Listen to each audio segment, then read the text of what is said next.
Okay guys, welcome to another video. As you can see, today's guest is none other than AJ Morris. I'm sure he needs no introduction. Hello AJ. Happy to... Thank you very much for having me, man. I Yeah. really appreciate it. Looking forward to being on. To me, actually, he's the face of natural bodybuilding alongside 3DMJ. I've been following AJ Morris from, I think, since 2016 or 17, where he used to upload with Georgie Boy some videos, some podcasts as well, and also his Upshift series. So why don't I let him introduce himself? For sure. So yeah, like I said, thank you very much for having me on the podcast. I really appreciate it. You've already had some great guests on, so it's a pleasure to be a part of it. So yeah, in terms of myself, obviously I've been in the bodybuilding industry since pretty much 2014. That's when I did my first show, and I first coached a competitor to the stage in 2015, subsequent year. So this is just a close friend of mine. It wasn't even planned to be a business of mine at that point. But it quickly became something that I was extremely passionate about and wanted to obviously turn into a business, you know, and that's since 2015 has been my entire life revolving around natural bodybuilding. It really is all I do every single day is think about it, do it myself as an athlete, and obviously coach. Luckily now at a very high level across the board, I'm lucky to work with some incredibly gifted athletes. I'm lucky to work with plenty of natural professional bodybuilders and people that are wanting to turn pro as a natural bodybuilder as well. And I'm also lucky to now be involved in the education of natural bodybuilding as well with obviously MBW. And that's what I've pretty much over the last 3 or 4 years kind of explored a little bit more is like education, making sure that coaches that are coming up are taking on board some of the knowledge that I've learned over the last, just over a decade.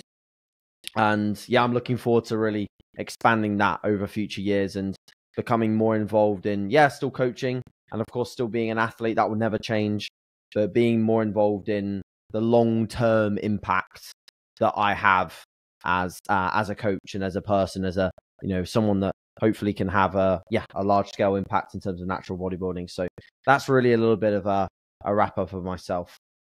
Yeah, you sure have an impact across the globe, I'd say. You had an impact in me as well, so let me just tell you a mini story. In 2020, I think, when we were in quarantine, I used to go through your videos in your YouTube channel.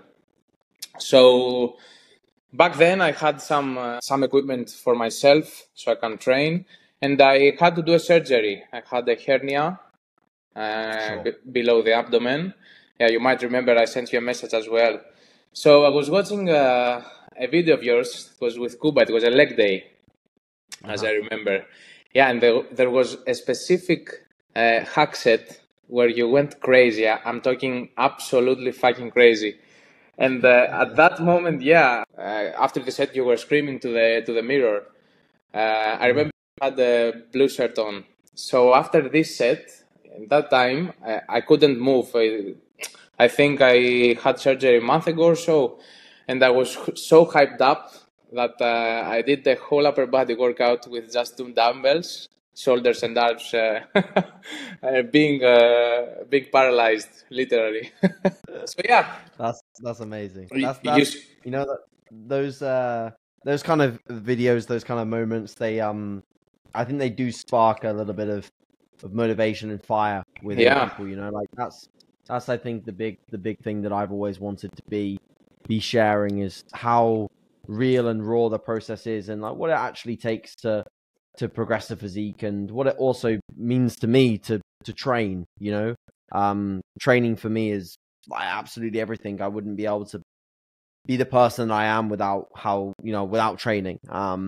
So it's nice that, I'm sure there's people that also look at the way that I train and think that it's the wrong way to train, but it's nice to know that there are a lot of people out there that are taking inspiration from it, and in whatever situation they're in, whether we're in COVID or quarantine or you've had a hernia surgery or whatever, it's nice to know that the content motivates people. So that's really cool to hear, man. Yeah, I'd say, yeah, at 100%. So as far as training, it would be nice to touch a bit on this. What's your approach? Can you explain to people what's your philosophy in general? Sure. So I think obviously like we kind of laid out a rough idea of what we want to talk about here. With regards to training, I think the overall focus with any of my athletes, regardless of what strategy we use, because I don't just use one strategy. Mm-hmm. I don't just use like one overarching theme within training, but the main thing above anything is effort. So, when I first get an athlete on board, the base program is built around a lot of the principles that I understand to be probably what's going to work with the best for them and their equipment and what they've got with their previous training history. But the biggest thing we work on is looking at how they train. That's above anything. But before we even get into, the volume, the exercise sequencing, the way that we program deloads and fatigue management, all of these different metrics, like we need to look at first how they're actually performing what we've set them. So effort is everything. And that revolves around, of course, two real main building blocks of effort, which is how you execute an exercise and the intensity at which you take it to, because you can't execute an exercise incorrectly and put in maximum effort. Those things don't go together. Maximum effort is predicated around having safe and effective form. So those two things need to go hand in hand. And so that's my number one belief, is that effort is king. And that really brings me into how I approach intensity. And that is for pretty much every single working set that my guys and girls do in the gym, they're taking it pretty much all the way until muscular failure without a significant degree of form breakdown. And the way that looks on paper will look different exercise to exercise. Yeah, of course. So you may see a T-bar row with a load of different body parts coming in to help at the end of the set. The reps at the end of a T-bar row will look very different to a single arm lat bias cable row. They're not going to look the same. There's going to be reps that look slightly different to the first rep, but the same thing applies to both sets, where at the end of the set, the concentric speed will slow down. It's inevitable. And that's the thing that, again, a lot of people still don't understand, is that to get to a hard set, it's not just about it hurting. It's not just about it creating a pump. It's about hitting pretty much concentric failure.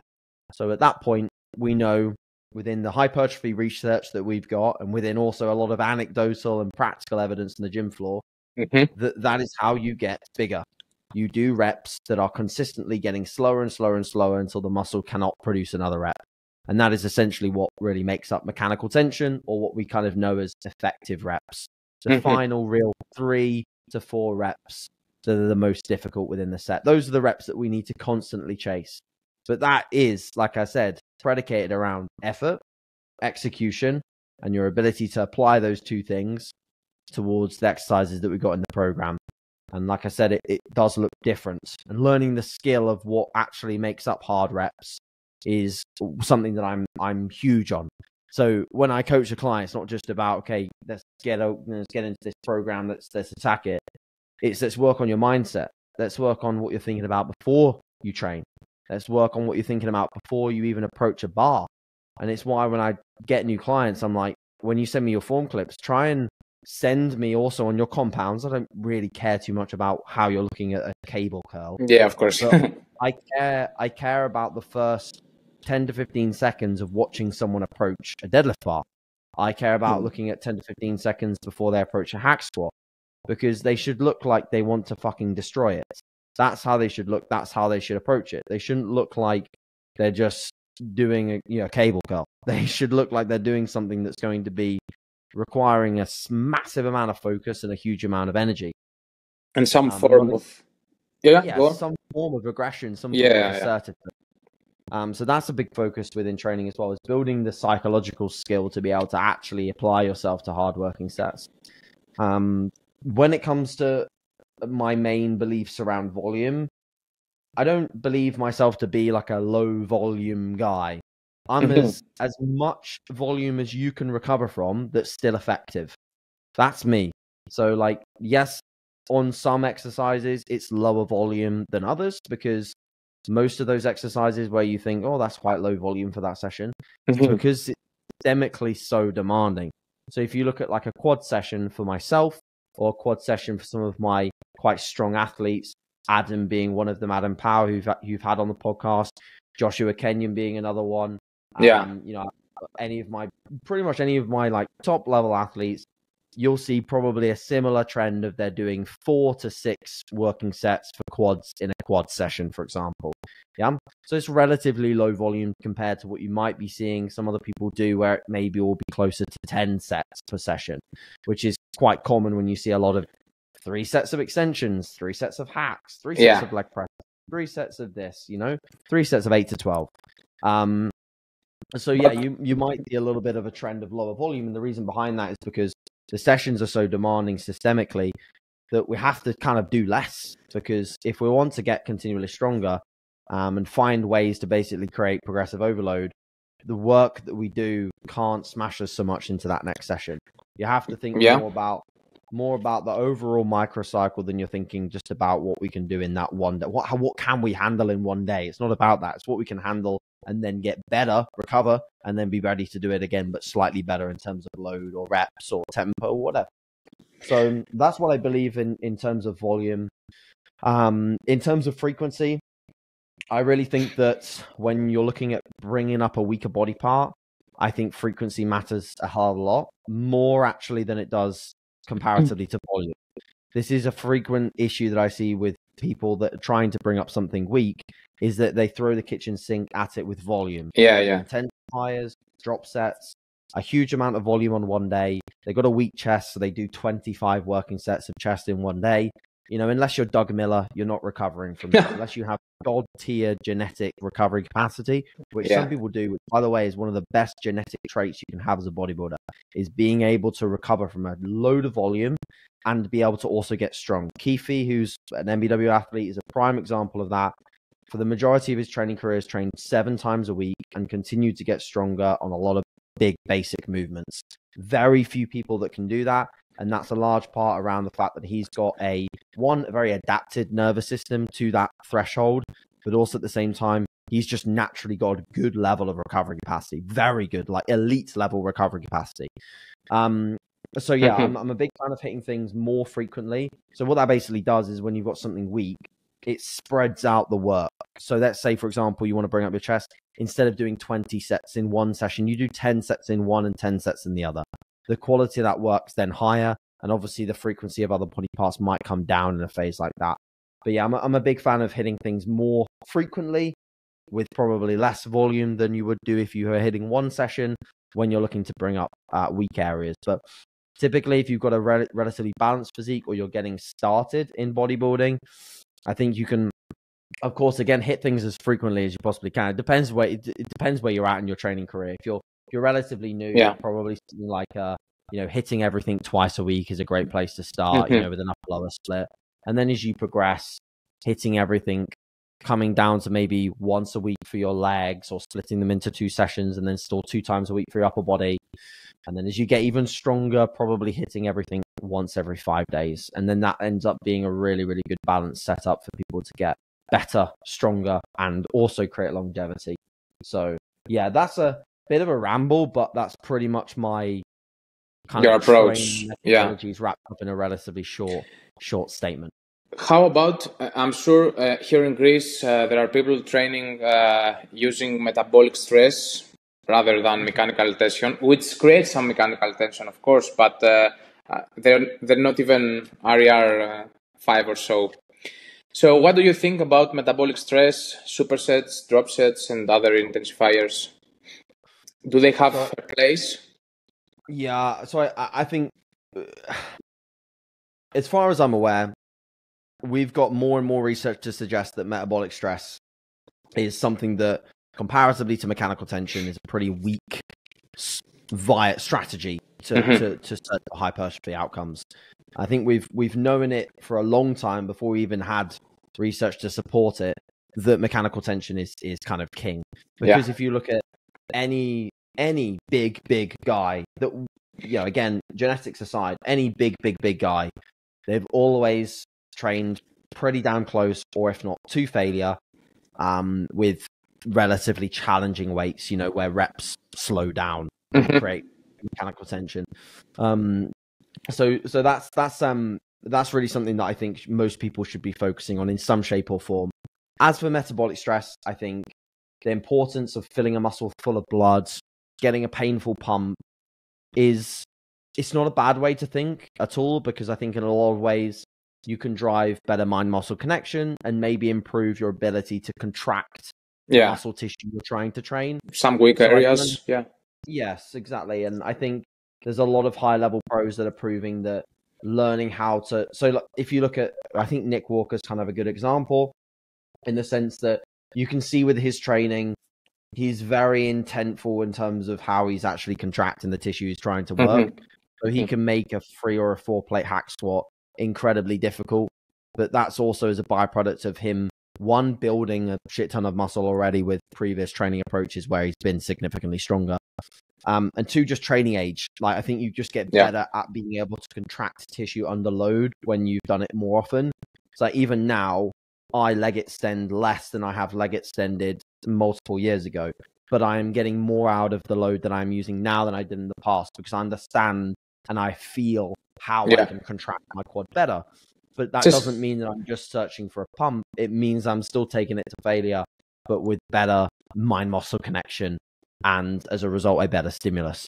So I think it's not something that we can overlook, but I don't think that it should be the main focus in your training. If you're going into the gym, you have no reference for previous numbers lifted, which is rare, but it does happen, or you're consistently changing exercises and you're looking for something to get a better pump than you did last time, I don't think that's going to end up with as much hypertrophy outcomes unless you're very genetically gifted than you would like, or than you would find if you went into the gym with a consistent, relatively stable program with some logbook numbers that you're looking to improve on over the course of time. I think you got to argue that that's probably going to be the case for most people. Yeah, totally agree. Yeah. As far we touched on the new research about mechanical tension. Also, there is some research lately that's been promoting RER 2 or 3. It's better than 0. Or maybe there are a lot of people promoting optimal training, D100 training. As a result, we lose intensity as far as, But we improve the execution, but we lose intensity. What's your take on that? Sure. So I think with any research study that proves that you build more muscle with leaving reps in reserve compared to not leaving reps in reserve, I just don't care those kind of studies, because you've got to understand what does their 2 to 3 RIR even look like? What does their 0 RIR look like? How strong are these people? How much mechanical tension are they actually creating with these sets? It's like, I know for a fact that someone that I like, people that I coach, people that follow me and come to me for coaching, they would not even remotely enjoy going into a set with the goal of leaving several reps in the tank. They would just not enjoy that method. There is no argument that well-skilled trainees can build significant amounts of muscle with sets that are 2 to 3 reps in reserve, because you'll still get at least 1, maybe 2 stimulatory reps, reps that are pretty close to failure and pretty hard with a 2 to 3 RS. It should still be really hard. That's the common misconception, is that, leaving reps in reserve is for pussies or for people that don't want to train hard. 2 to 3 RIR is still very hard. It's just not the final few that are probably, the most fatiguing, but also the most stimulatory. But yes, you can, of course, accumulate the same number of maybe effective reps if you were to do more sets further away from failure, which is the way some other people train. I know like Jared and Mike and, the RP style of training. A lot of Jared and Mike, I know for sure. I mean, you only have to go back a few years on Mike's YouTube and find him doing, sets of barbell squats until his nose was bleeding and his eyes were bleeding. He can train super hard. So can Jared. These people that are leading the practice of training in that manner can train like absolute animals. There's no doubt about it.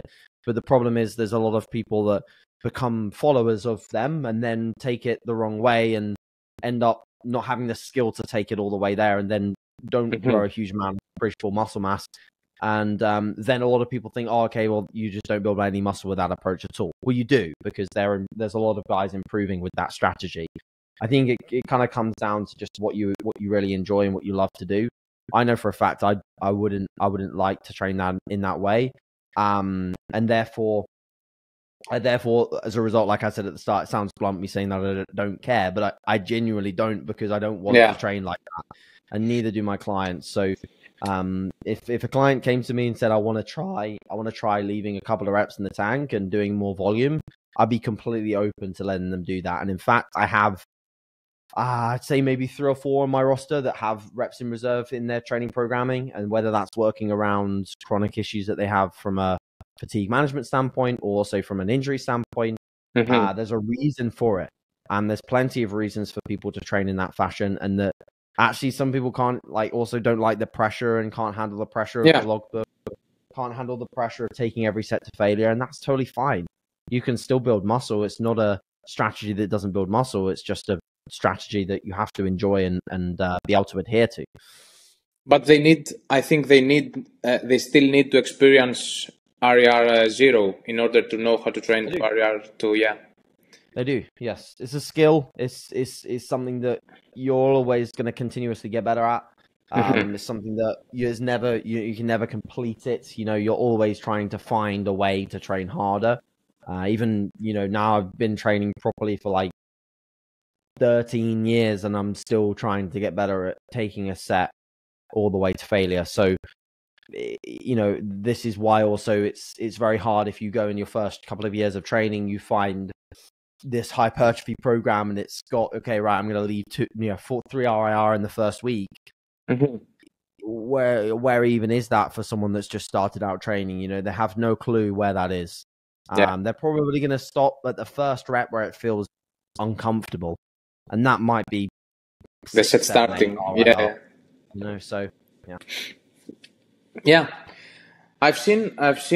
followed the most part of your journey. So you're not a genetic freak. Correct me if I'm wrong. But how do you deal with mediocre or bad genetics? How do you deal with self-doubt, slow progress, social media pressure, etc.? Sure. I mean, for me, I've never really thought that I had bad genetics. I think that I've been dealt a relatively okay card in terms of the fact that I've got okay insertions and I've got okay shape, and I've been able to improve and build muscle. But I also at the same time have not got genetics where I have, suddenly exploded or have crazy round muscle bellies. I don't have those things. So I think whatever genetics you are given, you will have strong points and you will have weak points. Every single person. So I think the best thing you can do as a bodybuilder is double the fuck down on your strong points and care a little less about what you're weak at. I know that sounds controversial, but it's really true. Because if you spend all your bodybuilding career focusing on what you're weak at, aka, oh, okay, I have shit genetics, right? If you constantly think about that, you're only going to dive down a negative hole. That negative hole is going to reflect in your training. It's going to reflect in your confidence. It's going to reflect in, the package you bring to stage. Whereas if you focus on the fact that, okay, genetics, push them aside. I'm going to focus on the fact that I've got a work ethic and a discipline level and a dedication level that's better than anyone else. See you later, genetics. Focus on all of those things, and you'll probably get way further than if you spend your first couple of years, 3 years, 4 years, whatever, bodybuilding, really getting pied off and down about the fact that you've got not the best genetic card. And I know plenty of people like that. I know a lot of people that have gotten really quite far in bodybuilding with pretty damn mediocre genetics, but they have such a better work ethic than so many people with unbelievable genetics. And unfortunately, again, I've worked with, I don't know the exact number, but I've probably worked with, at least 500 different athletes. And so I get a really good bird's eye view of what it's what it's like to have really good genetics and what some of those people then do, what it's like to combine good genetics with extreme hard work and discipline, and also what it's like to see good genetics not be capitalized on. Because I've seen that multiple times where people absolutely have it. They have it so good they could get an IFBB Pro card naturally, but they do not have the discipline and dedication at all. They don't have that one bit. And yeah, that's bodybuilding for you. And the best part about work ethic and discipline is that I really truly believe that is something you can decide. I really truly believe that. Like, yes, there is genetic implications of the way that you're brought up, the way that you're nurtured, the way that, you know, how your parents treat you, what things you go through in life. I think sometimes the people that have the most discipline and dedication are also people that have experienced a lot of hardship in their life. Because if you experience hardship, you suddenly you have to be mentally tough. You have to be stronger. Mature. You start to realize when something bad happens to you in life, that the only person that can fix you often is you. The only person that can decide whether you move forwards or not is you. So I think that's when you learn those things that happen to you, like, okay, right, I make the choice. I decide. And that's what makes, in my opinion, a superb bodybuilder. So yeah, I think genetics aside, you focus on your strong points, play to them as hard as you possibly can, and you'll get pretty damn far, even with genetics that might not be so good whatsoever. Yeah, that's awesome, mate. Yeah, that's really insightful and really positive as a message. So let's say you've been training for some years, you've had your gaining phases, your mini cuts, etc. How do you know when it's time to compete? When do you feel ready to compete? Maybe physically, maybe mentally, which is more important? That's a really good one. Actually, really good question. It's something that you can never really fully know, because without coming all the way down into stage condition, which is, unless you plan to complete, completely counterproductive, you will not find out how much actual muscle you have. Because, you know, realistically, if you're doing a mini cut, you're probably getting within, really, unless you're very genetically adapted to low levels of body fat, which some people are, but it's very rare, you'll probably not get within 15 to 20 pounds above your stage weight. Like, that's probably as close as you're going to get. And even at that point, you can't see everything. You can't see how many lines you're going to get in your glutes. You can't see how deep cut your hamstrings are going to be. You can't see how striated your triceps are going to be. You can't see how much of that muscle you're going to hold on to whilst you take it all the way into stage condition. So the only way you see is by getting there. I think realistically you need to have, at bare minimum, 3 years of really solid training experience and really solid diet experience of being able to take yourself through gaining phases, mini cuts, gaining phases, mini cuts. Most importantly, with the ability to exit those mini cuts with a good strategy that involves you slowly building your calories back up and not gaining too excessively in the first couple of weeks. Because if you can't exit a mini cut, how the hell are you going to exit a contest prep? The hardest bit of a contest prep is arguably not getting into stage shape.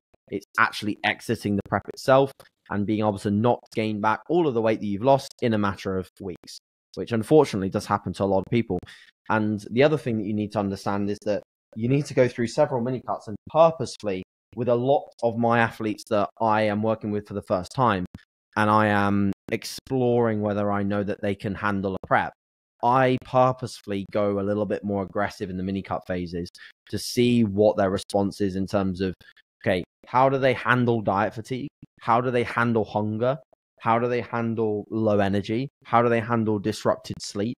Because all of these things they're going to experience in some point in prep, regardless of how well managed the prep is, regardless of how much we manage fatigue, whatever, they're going to experience some of these things. So I like to be a little bit more assertive with those mini cut phases to basically test the waters. And then I like to be, when possible, again, at least in a couple of them, be really quite strict with the post mini cut phases. Like, make a very firm communication that we're not going to do off-plan meals for the first 4 weeks, 5 weeks. can you hold on to increasing calories just through your normal sources? Can you maintain the rate of gain that I want in this post-diet phase? And if we can't, then I'm quite honest with those athletes, and I'm like, no, this is not going to be the best option.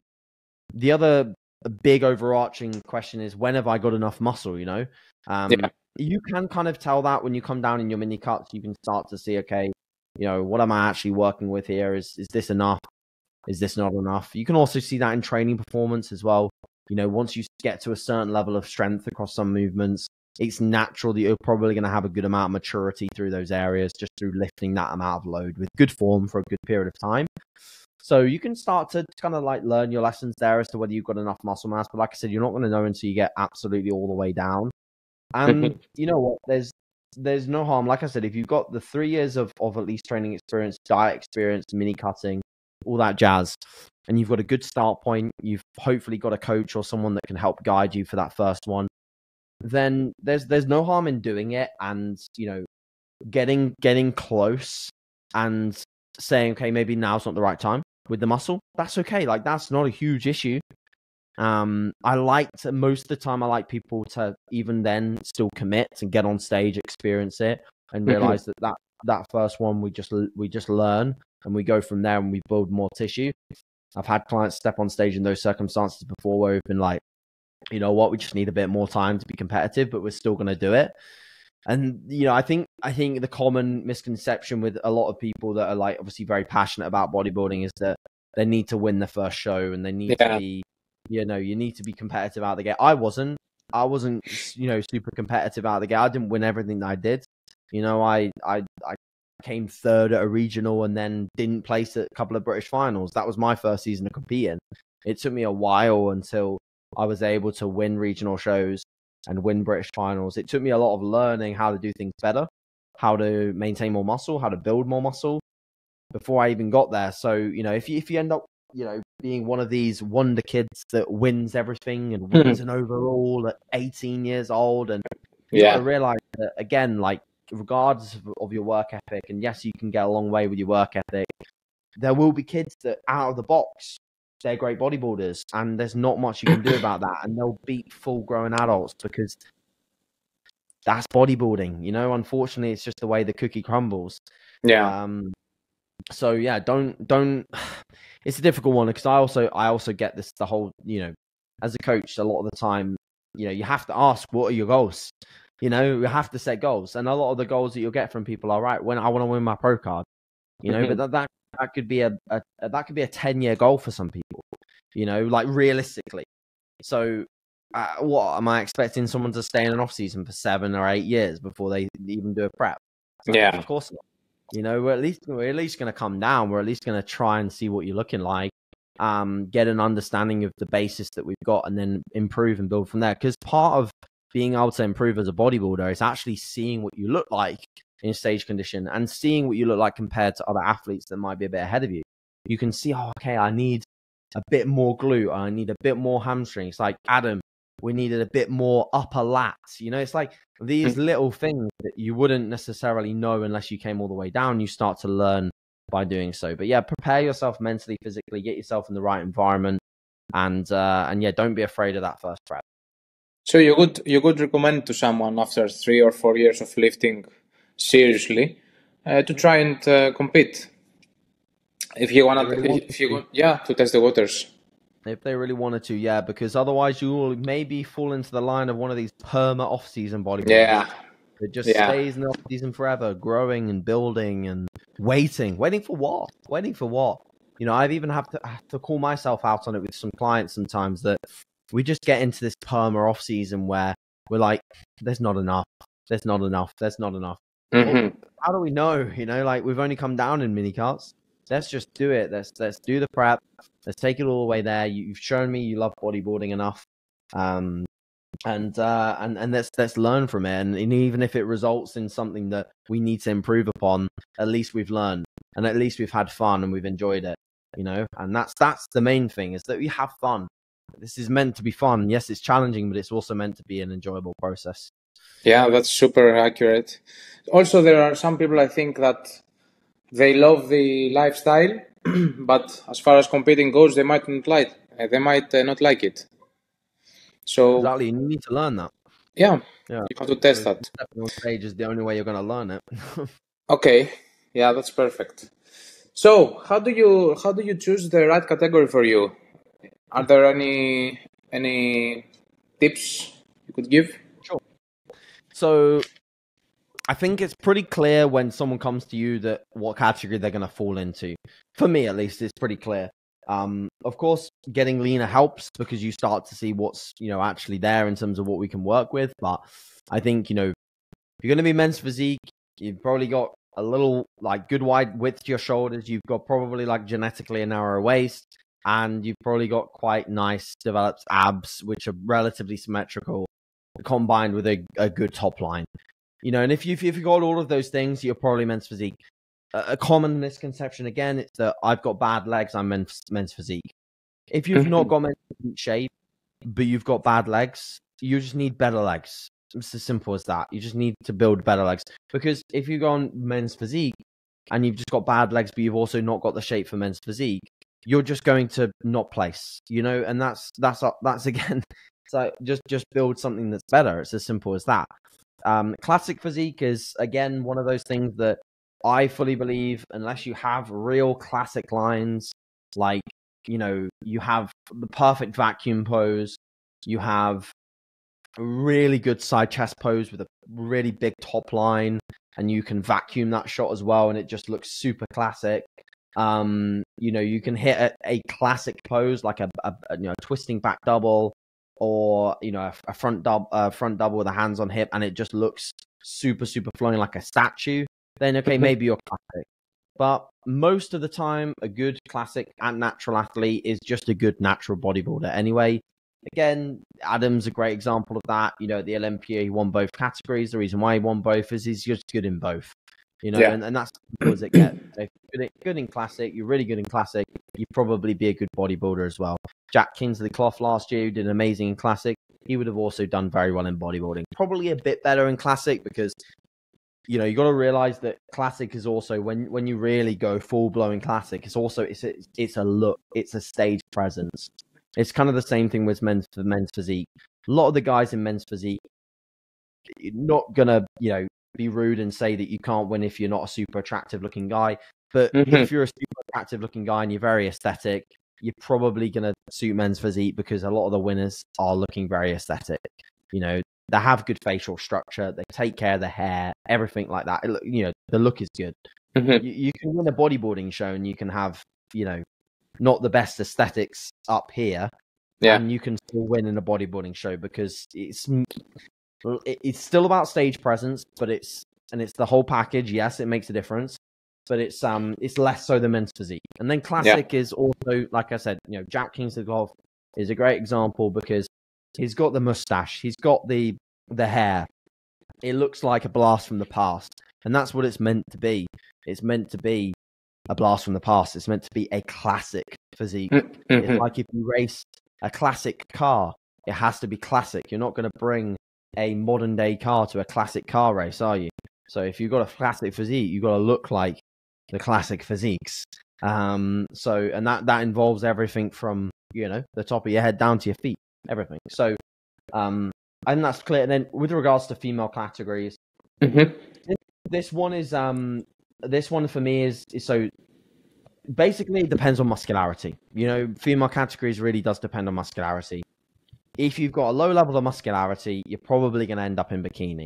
If you've got a bit more muscle and your shape is good, you're probably going to be in figure. If you've got a bit more muscle than that and you can get really hard and conditioned, you're probably going to be physique. Yeah. If you've got a lot more muscle than that and you're maybe not got the best shape, it doesn't matter if you've got great shape, it's only going to help you. But if you've got a lot more muscle than that, you're quite androgenic in terms of your response, you're probably going to be women's bodybuilding. And that's really, basically, the thing is, it's just a ladder of muscularity.